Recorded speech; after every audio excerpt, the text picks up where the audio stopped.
Aujourd'hui, nous allons parler de la fidélité. La fidélité est définie comme étant la qualité de quelqu'un qui est dévoué à quelqu'un ou à quelque chose. Dans ce sens, nous avons l'habitude de dire bon Dieu fidèle. Ça veut dire qu'il kebe parole. L'idée dit qu'il pas abandonné nous. Frère Maxime, est-ce que bon Dieu a abandonné nous? Non. Eh bien, nous avons raison pour nous dire oui, il est fidèle. Dans le mariage, les deux personnes qui remettent à prêter serment pour vivre ensemble, ils ont toujours fait gérer fidélité. Ça veut dire pour eux n'ayons pas tromper vigilance l'autre. C'est toujours une fierté. Les partenaires connaissent conjoint c'est un monde qui est fidèle et lui-même tout les fidèle. Quand ça a montré nous comment mon fidélité a joué un gros rôle dans la vie.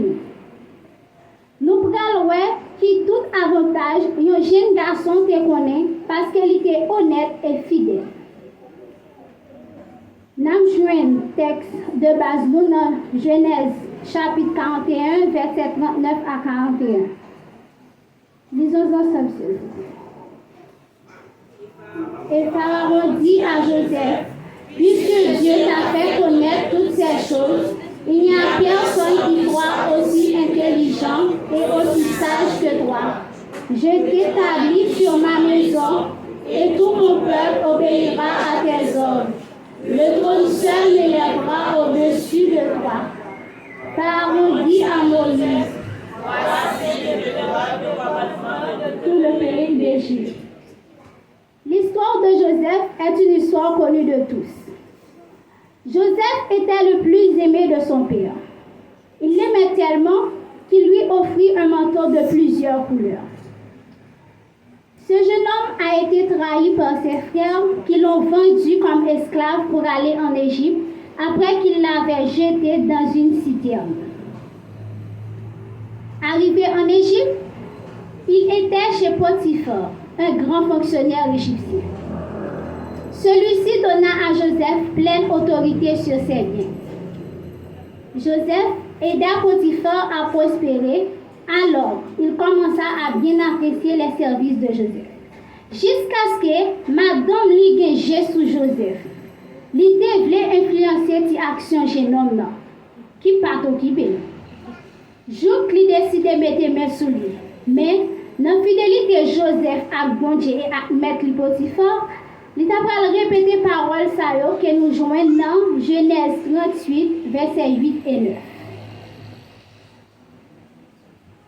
Voici, mon maître ne prend avec moi connaissance de rien dans la maison, et il a remis entre mes mains tout ce qui lui appartient.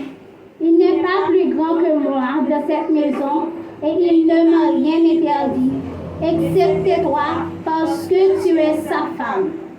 Comment pécherais-je un grand mal et pécherais-je contre Dieu?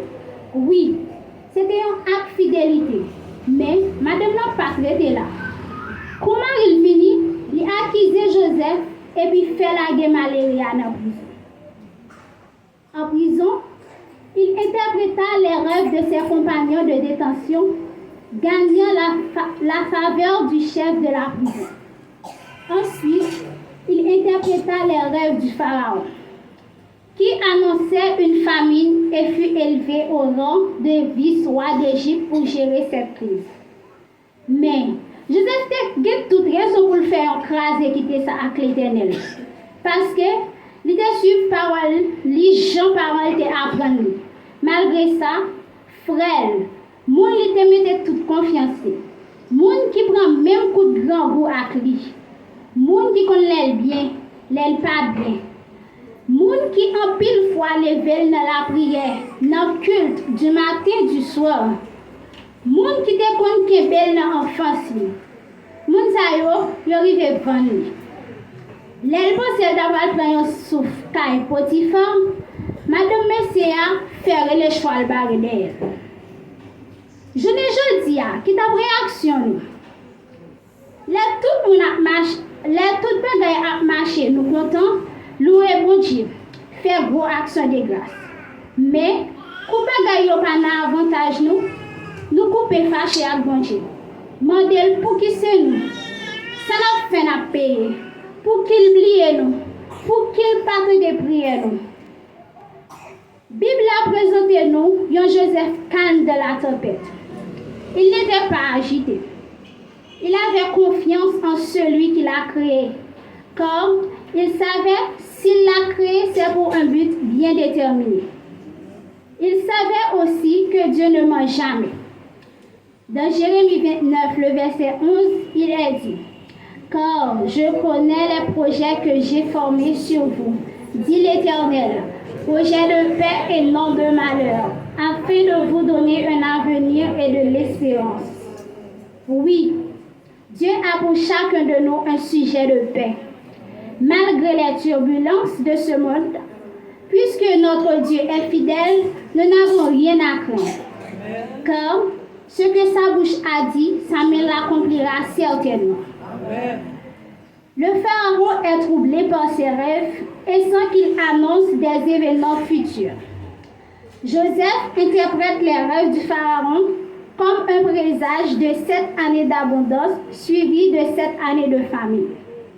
Le pharaon, impressionné par son intelligence, nomme Joseph gouverneur d'Égypte. Et il est chargé de gérer l'approvisionnement pendant les années de famine.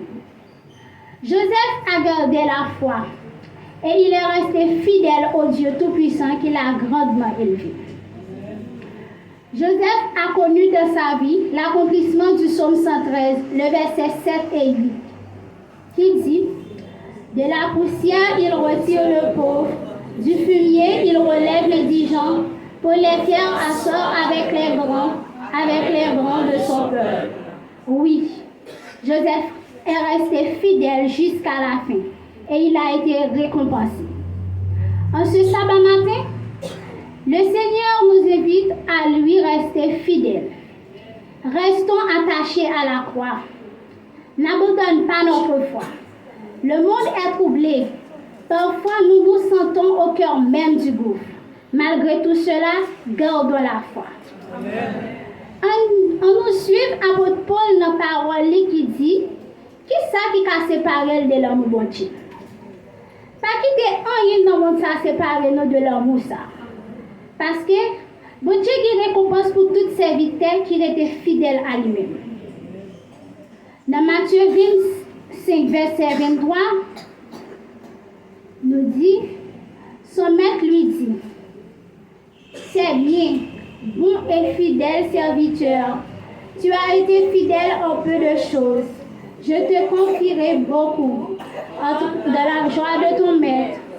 Oui, ces paroles, ça, sauvez-nous pour le répéter pour nous les jours récompense l'envie. Ce n'est pas tout le monde qui a participé, mais ceux-là qui étaient fidèles jusqu'à la fin. Apocalypse 14, verset 12. Lisons ensemble. C'est ici la persévérance des saints qui gardent les commandements de Dieu et la foi de Jésus. Voici ce que Dieu recommande pour nous, pour que nous héritons de la vie éternelle. Que nous soyons nouveaux à l'Église, que nous soyons anciens à l'Église, la condition est la même pour vous tous et pour nous tous. Gardons les commandements de Dieu. Ayons la foi de Jésus. Restons fidèles jusqu'à la fin et héritons de cette vie éternelle que le Seigneur réserve pour nous tous. Que Dieu vous bénisse. Amen.